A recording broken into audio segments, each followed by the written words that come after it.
Magandang umaga para nga po sa ating Tropical Cyclone Advisory ngayong araw po ng Miyerkules, February 17, 2021. Meron po tayong binabantayan po na isang weather disturbance o isa pong bagyo. Dito po yan sa labas ng PAR.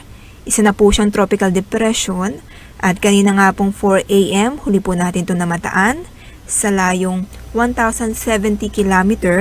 Is po iyan ng Mindanao. Sa ngayon po ay nasa labas pa naman po ito ng PAR, pero inaasahan po natin na sa mga susunod na araw ay makakaapekto na po ito at lalapit po dito po sa may eastern section ng Mindanao. So ito po estimation, meron po tayo yung sentro niya po ay nasa layong 1,070 km silangan po ng Mindanao. Samantalang, amihan pa rin po nakakaapekto po iyan sa malaking bahagi ng Luzon. Samantalang, tail end of a frontal system or shear line ay nakakaapekto naman po sa may eastern section ng Visayas, gayon din po sa Mindanao. Yung bagyo po na ating binabantayan, ito po ay LPA po muna sa labas po ng PAR, na develop po ito into tropical depression kanina pong 2 a.m. And then inaasahan po natin na papasok po ito ng Philippine Area of Responsibility in the next 12 to 18 hours. And then magpapalabas na po tayo ng severe weather bulletin. And then ito pong bagyong ito ay once po na makapasok na po ito ng PAR, papangalanin po natin itong Auring. Siya po ang unang bagyo ngayong taong 2021. Inaasahan po natin si Auring ay kikilos pa westward hanggang pa west-northwestward po. Dito po yan sa Philippine Sea, east of Mindanao. And then inaasahan po natin na ito po yung magla-landfall dito po sa may eastern coast ng Caraga, Davao Region by Saturday or Sunday po as a tropical storm. So dahil po nasa karagatan pa rin po siya, nadidevelop pa rin po or nagiging pa rin po siya ng strength. And then asahan po natin yung magiging forecast track po ng ating bagyo dahil nga po ito po'y pa-westward ay bukas po ng umaga, inaasahan natin ay ito po'y nasa layo pong 750 km silangan po ng Davao City. Pero ito po yung kulay red. Pero meron po tayong cone of uncertainty, so maaari pa rin pong mag-adjust dun po sa may cone of uncertainty po natin yung track po ng ating bagyo. And then by Friday morning, ay inaasahan po natin ay nasa layo po yung 550 km silangan naman po ng Davao City. And then by Saturday naman po, Saturday ng 2 a.m., inaasahan po natin ay ito po ay nasa layong 255 km east-southeast naman po ng Hinatuan, Surigao del Sur.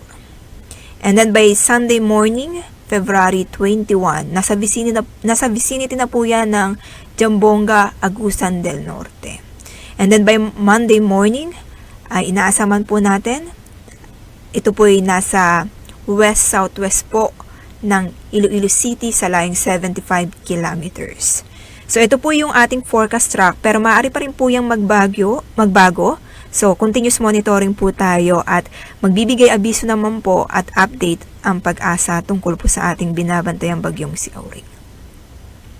So, asahan po natin na makakaapekto po yan sa malaking bahagi po ng Visayas at Mindanao. Pero ngayong araw, wala pa naman po siyang direktang epekto sa ating bansa.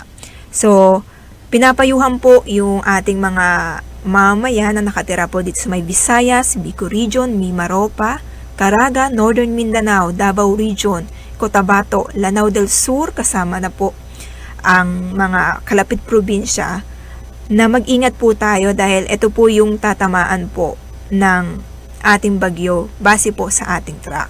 So, ito po yung magkakaroon po ng mga pag-ulan, meron rin pong pagbugso ng hangin sa habang papatawid po itong ating bagyo dito po sa mga isla sa may Visayas. So, inaasahan po natin na ito po itatawid ngayong weekend hanggang Monday po yan. So, ngayon pong araw, dahil wala pong direktang epekto yung ating bagyo, pero patuloy pa rin po nakaka-apekto yung tail end of a frontal system sa may Visayas at Mindanao at amihan naman po sa Luzon. So, dahil po amihan ang nakaka-apekto sa Luzon, asahan po natin, dito po yan sa may Cagayan Valley, gayon din po sa may Bicol Region, probinsya po ng Aurora at Quezon, yung eastern section po ng Luzon, patuloy pa rin po makakaranas ng makulimlim na kalangitan na meron pong mga pag-ambon dahil po sa amihan. Samantala sa ating bahagi po ng Luzon, kasama ng Kamaynilaan, ay maganda naman pong ating taya ng panahon maliban na lamang po sa mga passing light rains or mga isolated na mga pag-ambon dahil pa rin po sa amihan. At ang magiging taya po or agwat po ng temperatura sa mga ilang cities, major cities po sa Luzon, dito po sa may Northern Luzon, sa may Lawag, nasa pagitan po yan ng 21 to 30 degrees Celsius. Sa may Tuguegarao, 21 to 30 degrees Celsius. Sa may Baguio, 13 to 22 degrees Celsius. Sa Metro Manila naman po, 22 to 30 degrees Celsius. Sa may Southern Luzon, sa may Tagaytay, 20 to 28 degrees Celsius.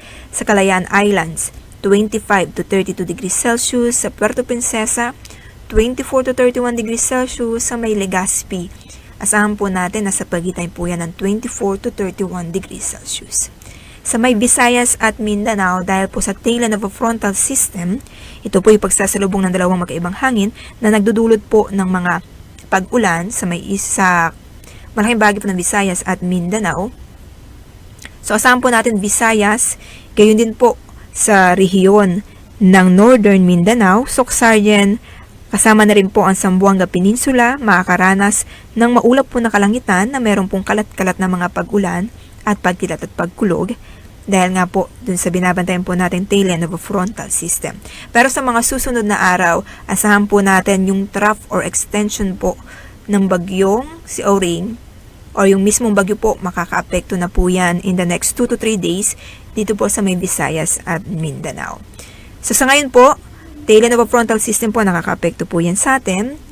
So may mga pag-ulan po sa may Visayas at Mindanao, pinapayuhan pong mag-ingat ang ating mga mamamayan dahil tuloy-tuloy po or mas magiging madalas po ang mga pag-ulan sa may Visayas at Mindanao. Pero sa ngayon po sa may Davao Region ay maganda pa naman po ang tayo ng panahon maliban na lamang sa mga isolated po na mga paulan. Samantalang agwat ng temperatura sa may Visayas, sa may Iloilo City, nasa pagitan po yan ng 25 at 30 degrees Celsius, gayon din po sa may Cebu City. Sa may Tacloban, nasa pagitan po ng 24 to 30 degrees Celsius.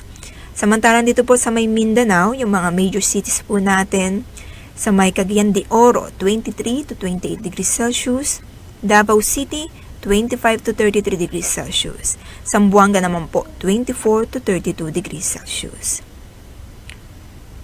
Samantalang yung magiging kalagayan po ng ating panahon or magiging kalagayan po ng ating mga karagatan ay dito po sa may northern and then eastern section po ng ating bansa ay magiging moderate to rough po yung mga alon po o yung mga coastal areas po natin. Samantalang sa may west po ng Luzon ay magiging moderate naman. Samantalang sa inlands po natin, yung mga isla sa itaas, sa gitna po, ay inaasahan po natin ay ito ay magiging slight to moderate lamang po ang ating mga alon. At mula nga po dito, sa Pag-asa Weather Forecasting, pinapayuhan po natin na mag-ingat po tayo dahil nga po sa dahil po sa bagyong Auring. At ang pagsikat po ng araw, mamaya po yung 6:20. Lulubog naman po ito mamayang hapon sa oras 6:01. At mula nga po dito sa Pag-asa Weather Forecasting Center, Shelly Ignacio po nag-uulat.